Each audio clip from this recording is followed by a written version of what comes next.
నమస్తే, నేను Priya. Welcome to Jabardasth TV Khammam TV. కళ్యాణ వైభోగమే శ్రీ పార్వతీ శ్రీ శంభులింగేశ్వర స్వామి కళ్యాణం చూతం రండి అంటూ ఖమ్మం జిల్లా ముదికొండ మండలం అమ్మాపేట గ్రామంలోని పార్వతీ సమేత శంభులింగేశ్వర స్వామి కళ్యాణం కన్నుల పండుగలా నిర్వహించారు. దేవాలయం ప్రధాన అర్చకులు మునుగులేటి వంశీశర్మ ఆధ్వర్యంలో అర్చకులు రమేష్ శర్మ, సురేష్ శర్మ, దిలీప్ కళ్యాణానికి ముందు ఘట్టాలను వైభవోపేతంగా నిర్వహించారు. గణపతి పూజ, పుణ్యవచనం, కంకణధారణ, బ్రహ్మ కడిగిన పాదం, కన్యాదానం, మధుపర్కాలు, మాంగళ్యధారణ, ముత్యాల తలంబ్రాలు, మంగళహారతి, ఆశీర్వచనాలు వంటి క్రతువులను అత్యంత వైభవోపేతంగా రమణీయంగా జరిపించారు. అనంతరం మహా అన్న ప్రసాద వితరణ చేశారు. కార్యక్రమాన్ని దేవాలయం ప్రధాన నిర్వాహకులు కోయ మాధవరావు, చంద్ర దంపతులు, స్వామివారి సాక్షాత్కారిని కాకుమాను కమలమ్మ, దండా లక్ష్మీ, జానకిరామ్, వడ్డెల్లి భూబేశ్వరి, వీర రాఘవులు, సుకాసి, మాధవి, సత్యనారాయణ, రామకృష్ణ, శారద, విజయకుమార్, ఓంకార్, సుభద్ర, పెంటియాల వెంకటేశ్వర్లు, శ్రీలత, బెజవాడ వెంకటేశ్వర్లు, రేగల్ల వీరయ్య, కృష్ణయ్య బృందం తదితరులు పర్యవేక్షించారు.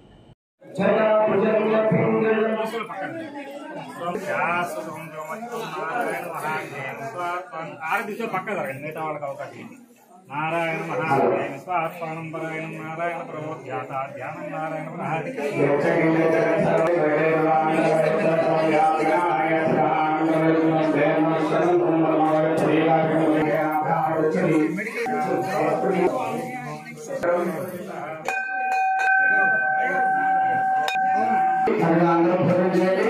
రేపు ఉదయం 7 గంటలకి స్వామివారి యొక్క ఊరేగింపు కార్యక్రమం ఉంటుంది. స్వామివారి చూడడానికి మనందరం కూడా వచ్చాం. రేపు నా భక్తులు ఎలా ఉన్నారు ఏంటి అని చెప్పి మనల్ని చూడడానికి స్వామివారి మన ఇంటి ముందు ఏం చేస్తారు, సరిగా మన ఇంటి ముందు ఎలాగా ఇంటిలో మారిపోతే కొబ్బరికాయ పెట్టి కట్టడానికి సమర్పించబడేటువంటి కట్టం రేపు మరి ఆశీర్వాద కార్యక్రమం మే 2వ తారీఖు కాబట్టి 2వ తారీఖున ద్వితీయ వార్షికోత్సవం వచ్చింది. ఆ యొక్క వార్షికోత్సవ కార్యక్రమం కూడా మనం వైభవంగా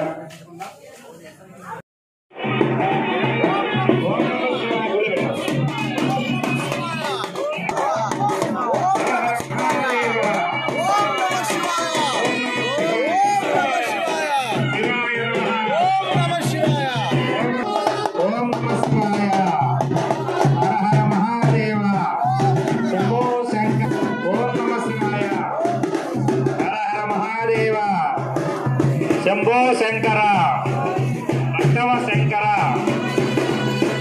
ఓం నమ శివాయ.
పార్వతీ సమేత శంభులింగేశ్వర స్వామి వారి యొక్క దేవస్థానము ఖమ్మం జిల్లా ముదిగొండ మండలం అమ్మపేట గ్రామంలో అనాదిగా పురాతన దేవాలయంగా విరాజిల్లుతున్నటువంటి శ్రీ శంభులింగేశ్వర స్వామి వారు ఈ రోజున నిన్నటి రోజు మహాశివరాత్రి పర్వదినాన్ని పురస్కరించుకొని అత్యంత వైభవోపేతంగా తెల్లవారుజాము నుండి భక్తులందరూ కూడా అభిషేక కార్యక్రమాలన్నీ కూడా వైభవంగా నిర్వహించుకున్నారు.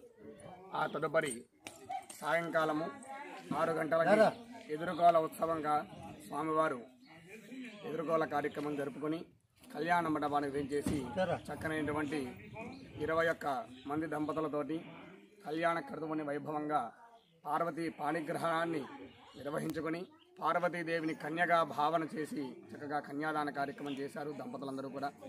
ఆ యొక్క మహోత్కృష్టమైనటువంటి కార్యక్రమం రాత్రి సంపూర్ణంగా జరిగినది. అనంతరం అఖండమైనటువంటి అన్న సంతర్పణ అన్నప్రసాద వితరణ కార్యక్రమం జరిగాయి. ఆ తదుపరి లింగోద్భవ కాల సమయంలో 12 గంటలకి స్వామివారు లింగరూపంగా అవతరించినటువంటి సమయమున సాక్షాత్తు పంచామృతాలతోటి మహారుద్రాభిషేక కార్యక్రమం అత్యంత వైభవోపేతముగా నక్షత్ర హారతిని అందరూ కూడా దర్శించి ఆ సమయాన మంత్రముగ్ధులై ఉన్నారు. భక్తులంతా కూడా చక్కగా భక్తుల యొక్క కోరికలన్నీ కూడా నెరవేరడం కొరకు కోరికలన్నీ కూడా కోరుకొని స్వామివారి నమస్కారం చేసి తెల్లవార్లు కూడా భక్తులు చాలామంది జాగరణ చేసి స్వామివారి యొక్క అనుష్ఠానంతో అదేవిధంగా మంత్రశక్తితోటి నామస్మరణతో శివాలయంలో రాత్రంతా కూడా జాగరణ చేశారు. ఈ ఉదయం చక్కగా స్వామివారు గ్రామోత్సవము నగరోత్సవ కార్యక్రమంలో ఊరేగింపు కార్యక్రమంలో భక్తులందరూ కూడా వారి యొక్క ఇంటి ముందుకు రాగానే చక్కగా స్వామివారిని గౌరవించి ఆహ్వానించి చక్కగా కొబ్బరికాయలు కొట్టి హారతో సమర్పించుకొని కట్నకాలకు సమర్పించుకుంటూ వారి యొక్క కోరికలను నెరవేర్చే విధంగా నిర్వహిస్తూ ఉన్నారు. ఇటువంటి మహోత్కృష్టమైనటువంటి కార్యక్రమము చక్కగా భక్తులు అధిక సంఖ్యలో పాల్గొని ఇంత దేవాలయం దినదిన ప్రవర్ధమానంగా అభివృద్ధి చెంది చక్కనైనటువంటి జనాకర్షణతోటి ఈ యొక్క కార్యక్రమాలన్నీ కూడా వైభవంగా గ్రామస్తుల యొక్క సహాయ సహకారములతోటి అందరూ కూడా సహకరిస్తూ చక్కనైనటువంటి కార్యక్రమాలన్నీ కూడా జరుగుతూ ఉన్నవి. కావున ఇలాంటి కార్యక్రమాలు ఎప్పుడు జరిగినా సరే ఇంకా మరెన్నో కార్యక్రమాలని యొక్క దేవాలయంలో నిర్వహిస్తూ ఉంటారు. నిర్వహిస్తూ ఉన్నటువంటి సమయంలో భక్తులందరూ కూడా ఆ యొక్క కార్యక్రమాల్లో పాల్గొని స్వామివారి యొక్క అనుగ్రహాన్ని పొందవలసిందిగా మరీ కోరుచూ ఉన్నాం. అమ్మపేట గ్రామము దేవాలయ ప్రధాన అర్చకులు మునగలేటి రమేష్ శర్మ.